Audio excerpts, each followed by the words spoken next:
अभी हम पढ़ेंगे पॉलीन्यूक्लियर हाइड्रोकार्बन, जो कि सेकेंड ईयर ऑर्गेनिक केमिस्ट्री का चैप्टर है। पॉलीन्यूक्लियर हाइड्रोकार्बन्स का मतलब है हाइड्रोकार्बन्स जो कि एरोमेटिक हो और जिसमें एक से अधिक वलय हो। तो एरोमेटिक हाइड्रोकार्बन एक से अधिक वाले को हम पॉलीन्यूक्लियर हाइड्रोकार्बन कहते हैं। ये दो तरह के होते हैं, विलगित और युग्मित।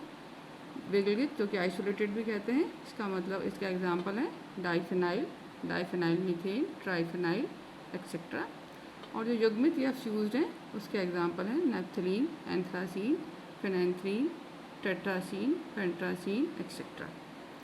जो विलगित पॉलीन्यूक्लियर हाइड्रोकार्बन्स हैं जैसे डाइफिनाइल, डाइफिनाइल मीथेन, इनकी अभिक्रियाएं, इनके करैक्टरिस्टिक, इनका स्वभाव सब बेंजीन के समान ही होता है।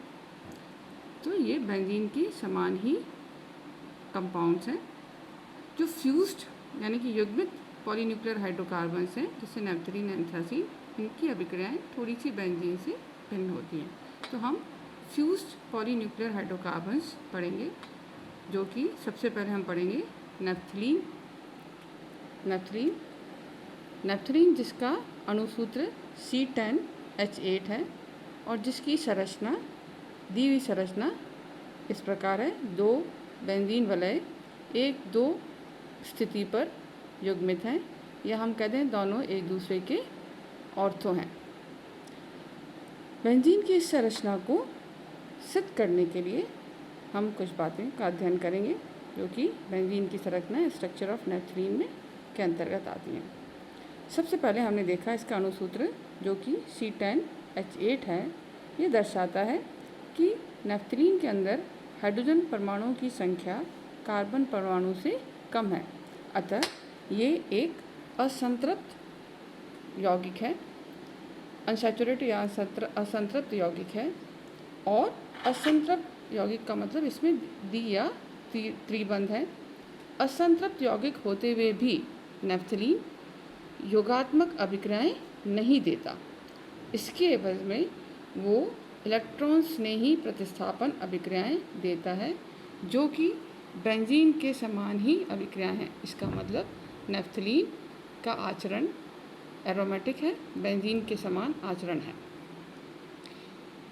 नैप्थलीन का अगर हम ऑक्सीकरण करें केमिनोफिर के साथ में अम्ल की उपस्थिति में, तो ये थैलिक एसिड देता है। थैलिक एसिड का बनना ये दर्शाता है कि नैप्थलीन में कम से कम एक वलय एरोमेटिक है। क्या इसकी दूसरी वलय भी एरोमेटिक है? इसको ज्ञात करने के लिए हम इस अभिक्रिया का अध्ययन करेंगे, जिसमें नैप्थलीन को पहले नाइट्रीकृत किया जाता है, जिससे हमको मिलता है नाइट्रोनैप्थलीन। नाइट्रोनैप्थलीन का जब हम ऑक्सीकरण करते हैं तो हमें पता है कि अगर नाइट्रो ग्रुप किसी वलय पर लगता है तो वो उसकी क्रियाशीलता को कम कर देता है। तो जब इसका ऑक्सीकृत करते हैं तो पास वाली वलय का ऑक्सीकरण होता है जिस पर नाइट्रो समूह नहीं है, और हमको मिलता है नाइट्रोथैलिक एसिड। नाइट्रोथैलिक एसिड का बनना दर्शाता है कि वो वलय जिस पे नाइट्रो समूह लगा हुआ था वो एरोमेटिक है, बेंजीन के समान ही वलय है। क्या दूसरी वलय भी एरोमेटिक है?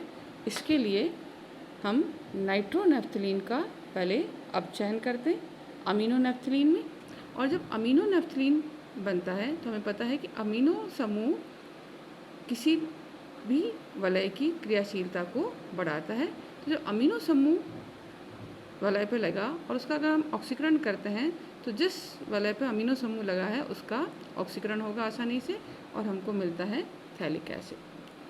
थैलिक एसिड का बनना शो करता है कि वो वलय जिस पे अमीनो या नाइट्रो समूह नहीं थे वो भी एरोमेटिक है, अतः दोनों ही वलय नैप्थलीन में एरोमेटिक हैं। ये इस अभिक्रिया से सिद्ध होता है। इसी के साथ नैप्थलीन की जो संरचना है वो समतल संरचना है।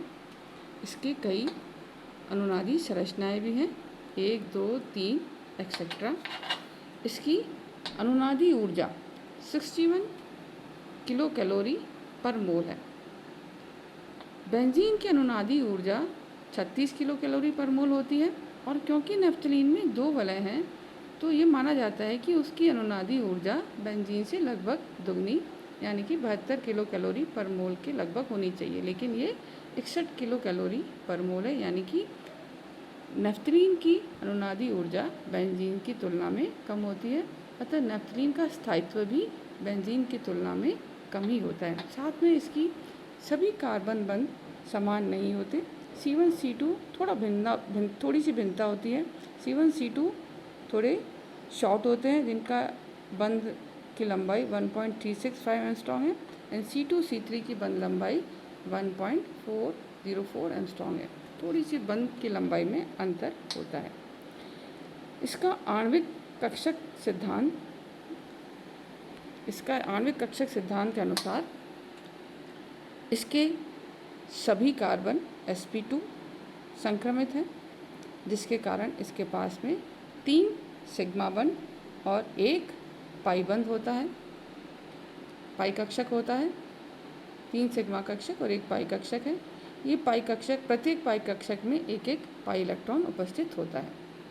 ये पाई कक्षक आपस में अतिव्यापन करके, ओवरलैपिंग यानी अतिव्यापन करके डीलोकलाइज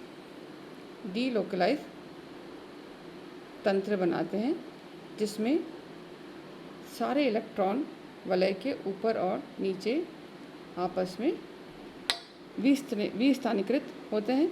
अतः वलय के ऊपर और नीचे इलेक्ट्रॉन का अभ्र उपस्थित होता है। तो ये थी नेफ्थलीन की संरचना। तो हम कह सकते हैं कि नेफ्थलीन की संरचना में नेफ्थलीन का समतल संरचना है, उसमें डीलोकलाइज्ड पाई इलेक्ट्रॉन सिस्टम, विस्थानीकृत पाई इलेक्ट्रॉन तंत्र है। साथ ही नेफ्थलीन भी बेंजीन की तरह ही हक्कल रूल की पालना करता है। 4n+2 पाई इलेक्ट्रॉन अगर हैं तो वो एरोमेटिक होगा और नेफ्थलीन में भी 10 पाई इलेक्ट्रॉन्स होते हैं, अतः ये भी एरोमेटिक कंपाउंड ही है। ये एरोमेटिक कंपाउंड है जिसमें 2 वलय आपस में युग्मित हैं, 1 और 2 स्थान पर, यानी एक दूसरे के ऑर्थो स्थिति पर यह सिद्ध होता है। अतः यह नेफ्थलीन की संरचना के बारे में था। आगे हम नेफ्थलीन की सिंथेसिस बनाने की विधियाँ और उसके गुणों का अध्ययन करेंगे। Thank you.